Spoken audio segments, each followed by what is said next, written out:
My fellow leaders, today is the fourth time I've had the great honor of speaking to this assembly as President of the United States. It'll be my last. I've seen a remarkable sweep of history. I was first elected to office in the United States of America as a U.S. Senator in 1972. Now, I know I look like I'm only 40. I know that. I was 29 years old. Back then, we were living through an inflection point, a moment of tension and uncertainty. The world was divided by the Cold War. The Middle East was headed toward war. America was at war in Vietnam. At that point, the longest war in America's history. Our country was divided and angry, and there were questions about our staying power and our future. But even then, I entered public life not out of despair, but out of optimism. The United States and the world got through that moment. It wasn't easy or simple without significant setbacks.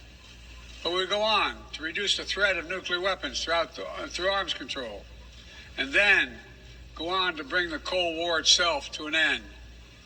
Israel and Egypt went to war, but then forged a historic peace. We ended the war in Vietnam. The last year in Hanoi, I met with the Vietnamese leadership. We elevated our partnership to the highest level. It's a testament to the resilience of the human spirit and the capacity for reconciliation. That today, the United States and Vietnam are partners and friends. And it's proof that even from the horrors of war, there's a way forward. Things can get better. We should never forget that. I've seen that throughout my career. In the 1980s, I spoke out against apartheid in South Africa. And then I watched the racist regime fall. In the 1990s, I worked to hold Milosevic accountable for war crimes. He was held accountable. At home, I wrote and passed the Violence Against Women Act to end the scourge of violence against women and girls, not only in America, but across the world, as many of you have as well. But we have so much more to do, especially against rape and sexual violence as weapons of war and terror. We were attacked on 9/11 by Al-Qaeda and Osama bin Laden. We brought him justice. Then I came to the presidency at another moment of crisis and uncertainty. I believed America had to look forward. New challenges, new threats, new opportunities were in front of us.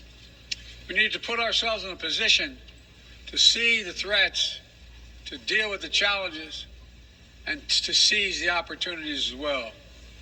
We need to end the era of war that began on 9/11.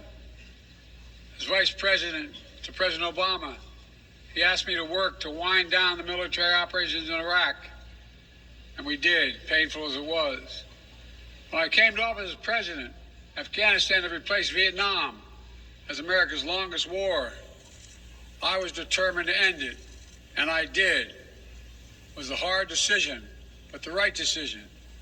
4 American presidents had faced that decision, but I was determined not to leave it to the 5th. It was a decision accompanied by tragedy. 13 brave Americans lost their lives, along with hundreds of Afghans in a suicide bomb. I think those lost lives, I think of them every day.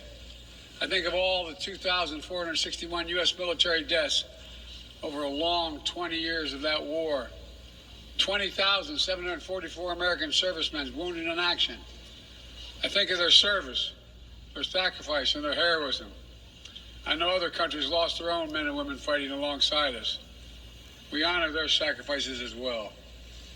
To face the future, I was also determined to rebuild my country's alliances and partnerships to a level not previously seen. We did just that, from traditional treaty alliances to new partnerships like the Quad with the United States, Japan, Australia, and India.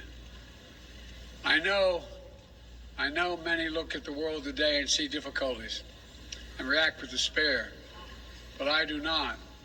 I won't. As leaders, we don't have the luxury. I recognize the challenges from Ukraine to Gaza to Sudan and beyond.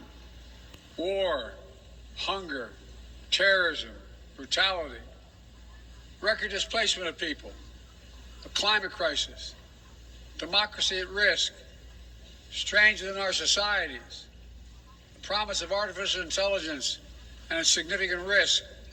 The list goes on. But maybe because all I've seen and all we have done together over the decades, I have hope. I know there is a way forward.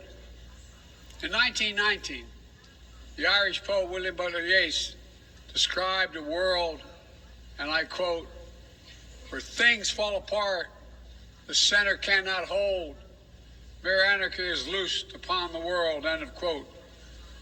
Some may say those words describe the world not just in 1919, but in 2024.